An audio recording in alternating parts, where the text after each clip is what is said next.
Ipinakilala ni Alice si Samantha sa iba pa niyang mga kasama nang dumating ang mga ito ng gabing iyon pagkatapos nilang maghapunan. Kinabukasan ay isinuot muna ni Samantha ang maid's uniform ng cleaner na si Inday. Nakasukat niya ng katawan habang hindi pa siya naitatahi ng uniforme ng dressmaker. May pinto sa servants' quarter papunta sa mansyon at dito silang lahat dumaraan. Nakita niyang nagsisimula ng magtrabaho ang lahat ng kanilang kasama. Pinuntahan muna nila ito sa azotea, kung saan ito ay mag-isang nag-aalmusal habang nagbabasa ng periodiko. "Excuse me sir," wika ni Alice. Nagtaas ng mukha si Joseph. Matagal nitong tiningnan ng dalagang kasama ni Alice na nakasuot ng maid's uniform at nakatirintas ang mahabang buhok. "Kailan ka pa dumating?" Tanong nito na inilipat ang tingin kay Alice. "Kahapon ho ng hapon. Kasama ko nga ho itong si Samantha na anak ng aking pinsan. Sinabi ko na ho sa inyo noong umalis ako para magbakasyon na may isasama ako sa pagbabalik ko rito dahil iyon ho ang bili ninyo." Wika pa ni Alice. "Natatandaan ko." Muling inilipat ni Joseph ang tingin kay Samantha. "Ano ang pangalan mo at ilang taon ka na ba, iha?" Tanong niya. "Samantha Malvarho at magbe-20 anyos na po ako," sagot ng dalaga. "Wala sa iyong hitsura ang iyong edad. Akala ko ay 16 ka lang." Hindi niya inaalis ang tingin sa inosenteng mukha ng kaharap. "May mga magulang ka pa ba?" "Wala na ho, namatay ho ang itay ko noong dalagita pa ako at kamamatay lang po ng inay ko." "Maaari na siyang mag-umpisa." Nakatingin kay Samantha na sabi ni Joseph. Ngunit ang kinakausap ay si Alice. Ngumiti naman si Samantha. Tumalikod na sina Alice at Samantha. Samantalang sinundan naman ang tingin ni Joseph ang dalawa. Hindi maalis sa kanyang isip ang mukha ni Samantha. Parang may gusto itong ipaalala sa kanya. "Hi honey, bakit dito ka nag-aalmusal?" Tanong ng lumapit na babae sa kahinalikan sa pisngi si Joseph. Ang babae ay si Cassie. Halatang bagong gising ito. Nakasuot pa kasi ito ng pantulog. Alaga sa mga cosmetics ang balat nito kaya wala rin sa mukha na ito ay 40 anyos na. Nakaedad din ni Joseph. Conscious din ito sa sarili kaya nananatiling balingkinita ng katawan kahit na may dalaga at 2 binata ng anak. Binitawan na ni Joseph ang hawak na dyaryo. "Akala ko ay mamaya ka pagigising. Ayokong istorbohin ang iyong pagtulog para magkasabay tayong mag-almusal. Kaya minabuti kong dito na lang kumain dahil ayokong kumain ng mag-isa sa komedor." Ipinatong ni Cassie ang isang palad sa kamay ng asawa sa ibabaw ng mesa. "I am sorry honey. Next time you wake me up para sabay tayong mag-almusal. Nagising ako at naalala nga kita kaya kita pinuntahan." Inalis na nito ang palad sa kamay ng asawa. "Sayang hindi ka sumama sa akin sa party kagabi. Ang saya-saya." "You know that I do not like nightlife. You better have your breakfast here too," sabi ni Joseph. "I'll have my breakfast later. I'll just have some juice," sabi nito na luminga at naghanap ng katulong na mauutusan. Kumunot ang noo nang makita si Samantha na kasama ni Inday. "I think we have a new maid," sabi ni Cassie na kinakausap ang asawa habang nakatingin kay Samantha. "Yes," sabi ni Joseph na nakatingin sa dalaga. "Ipinagpaalam na sa akin kanina ni Alice ang kasama niyang pamangkin na si Samantha na mamamasukan din dito sa atin." "Samantha?" tawag ni Cassie. Napahinto ng paglakad ang dalaga at tumingin sa direksyon ng mag-asawa. Nakita niya ang babae na kausap ni Sir Joseph. Naalala niyang ito ang babaeng nakadungaw sa bintana nang kausap niyang isang lalaki sa hardin ng nakaraang araw. "Halika," sabi ni Joseph. Lumapit ang dalaga. "Ano po yun, sir?" tanong niya na tumingin din sa babae. "Get me a glass of juice," formal na sabi ni Cassie na sinuyod pa ng tingin ng dalaga. "Yun lang po?" Nagtatakang tanong ni Samantha na hindi pinansin ang ikinilos ng amo. Sumimangot naman si Cassie sa pagtatanong ng dalaga. "Mamaya pa mag-aalmusal ang Ma'am Cassie mo." Nakangiting paliwanag ni Joseph sa nakitang pagtataka ng dalaga kung bakit isang basong juice lamang ang iinumin ng asawa sa almusal. "Sorry po," sabi ng dalaga na tumalikod. "Marami rin naman tayong katulong, but they never ask questions." Naiinis na sabi ni Cassie.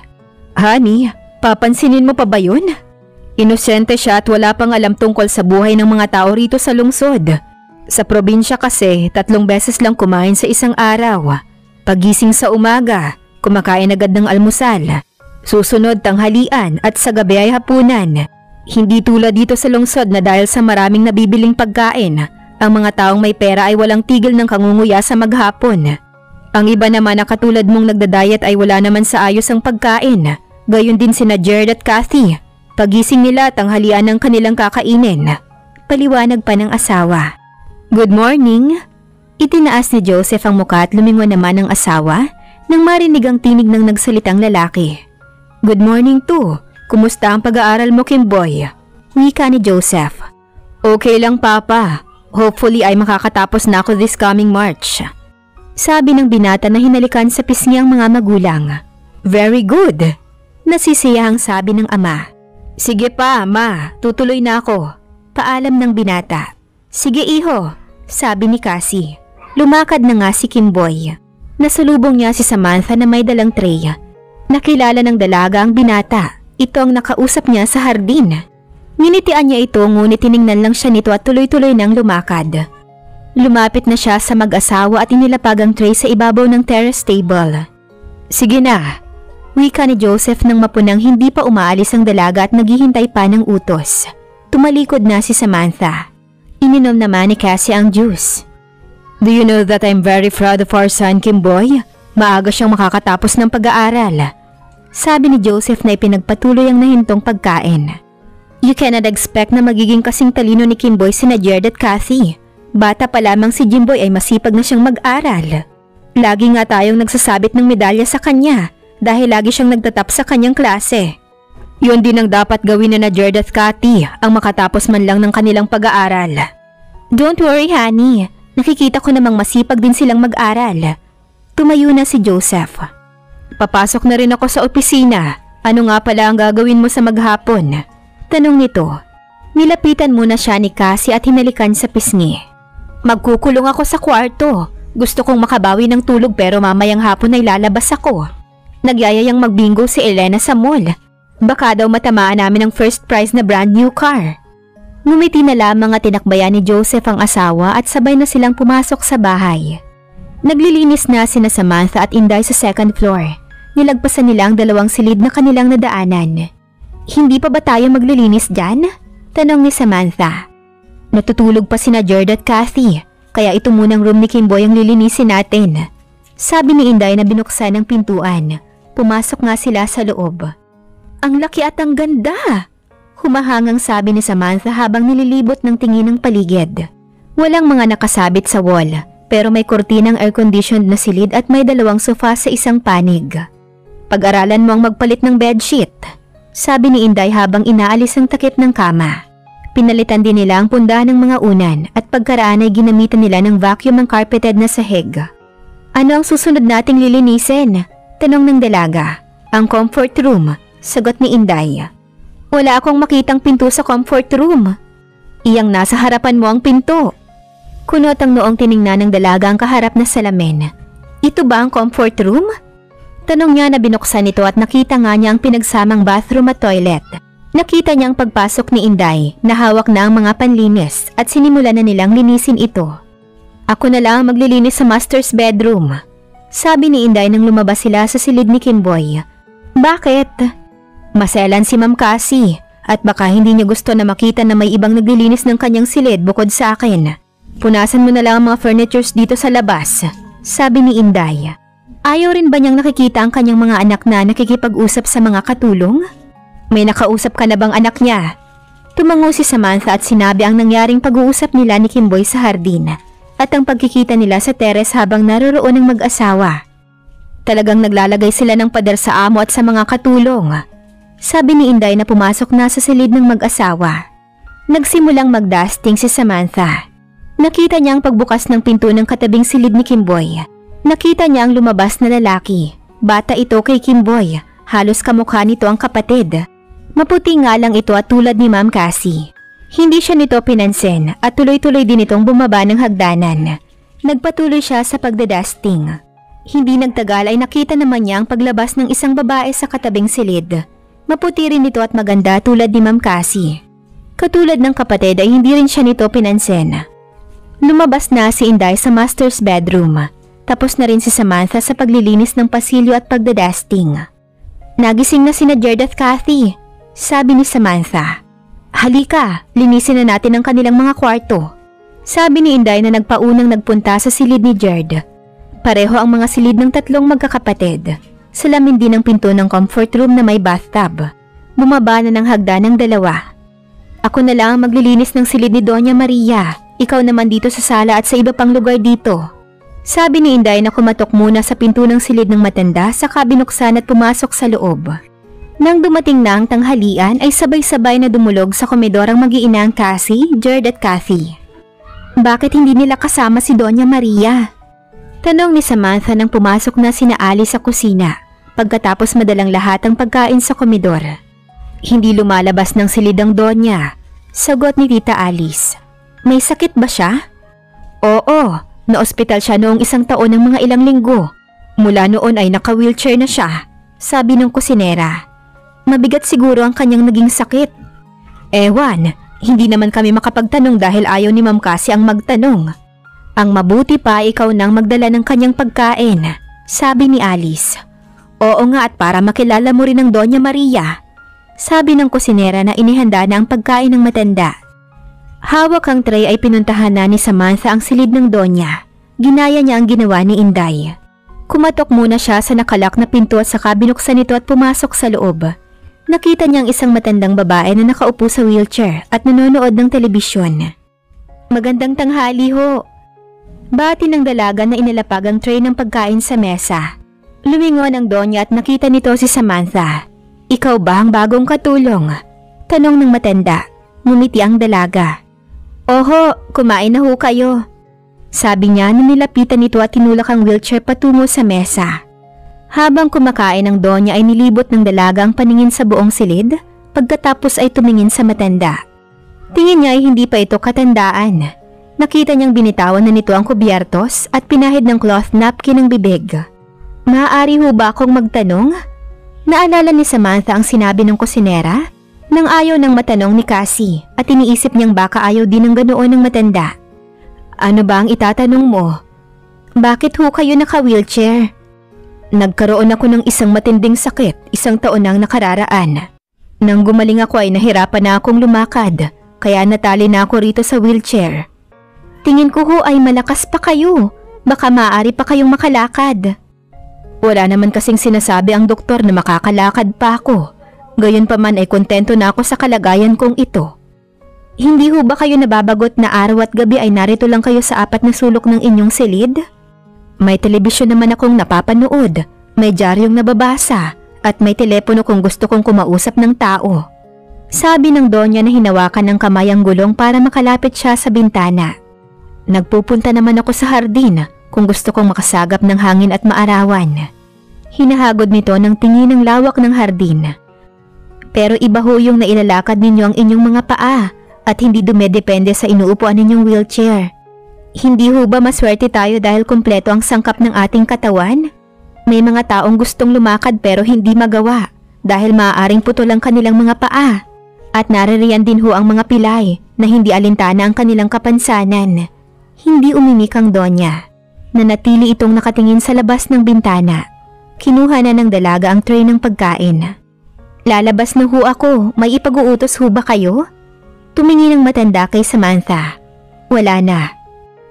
Lumabas na ng silid ang dalaga at nagpunta sa kusina. Nakita niyang nagsisikain na ang kanyang mga kasamahan. Bakit hindi kayo sa komedor kumakain? Tanong niya. Iyon ay gamit para lamang sa pamilya. Tayong mga katulong ay dito sa kusina kakain. Sagot ng kusinera. Kain na. Sabi ni Alice na umisod sa kinauupuan para makaupo ang dalaga. Nagsimula nang kumain si Samantha. Nagsitayo na ang iba nilang kasama na tapos nang kumain.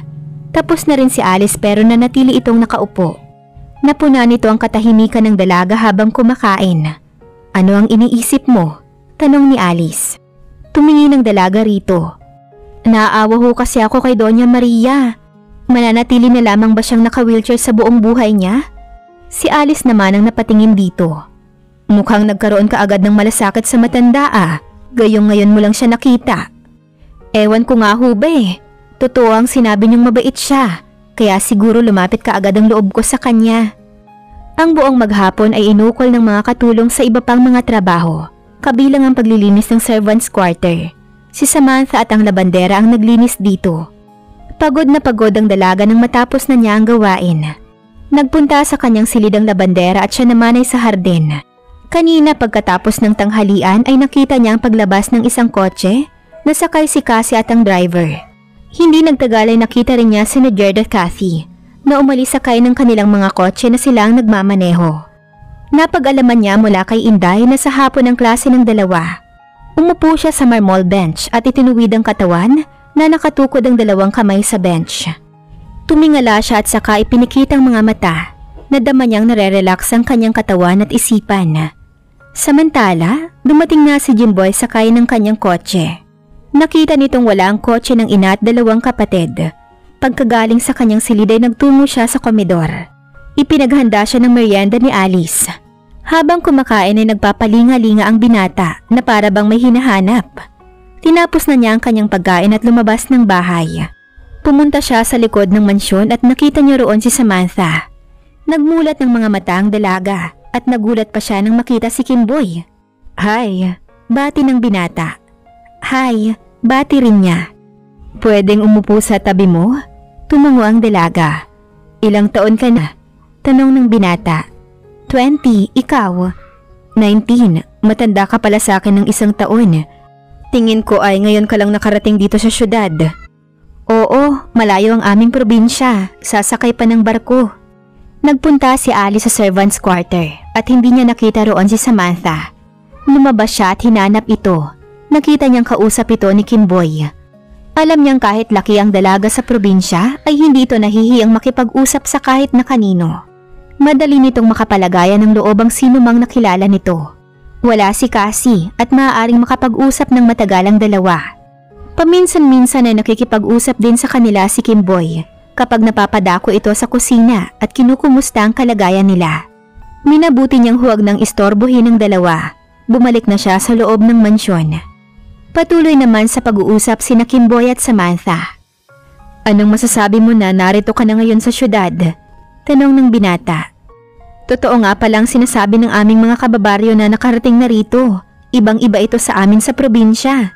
Ang lungsod na ito ay maaari kong ikumpara sa isang babae na napakaganda sa panlabas niyang kaanyuan na nakikita ko sa mga magazines na aking nababasa. Dito ko nakita ang maraming sasakyan na iba't ibang hugis at klase. Gayon din ang malalaki at magagandang bahay na katulad ng villa ninyong ito. Maraming mga tao na hindi mo malaman kung saan mga nanggaling. Maraming restaurant na makakainan at iba pa. Parang napakabilis ng buhay dito sa lungsod." "Tama ang iyong obserbasyon. Tingin ko ay isa kang matalinong babae." "Hindi naman, mapag-obserba lang," nahihiyang sabi ni Samantha. "Siya nga pala, pasensya ka na kung hindi kita nangitian kaninang umaga nang ngitian mo ko. Dahil naroroon ang iyong mama? Sinabi nila sa akin na ayaw raw ng iyong ina na makikitang nakikipag-usap kayo sa mga katulong." "I am sorry. Ayoko lang magkaproblema sa aking ina, pero hindi ko rin gusto ang pinagbabawal niyang ito, kaya sinusunod ko na lang siya. Para sa akin, pantay-pantay ang lahat. Walang mayaman at walang mahirap. Dahil iisa lang ang Panginoon na lumikha sa atin.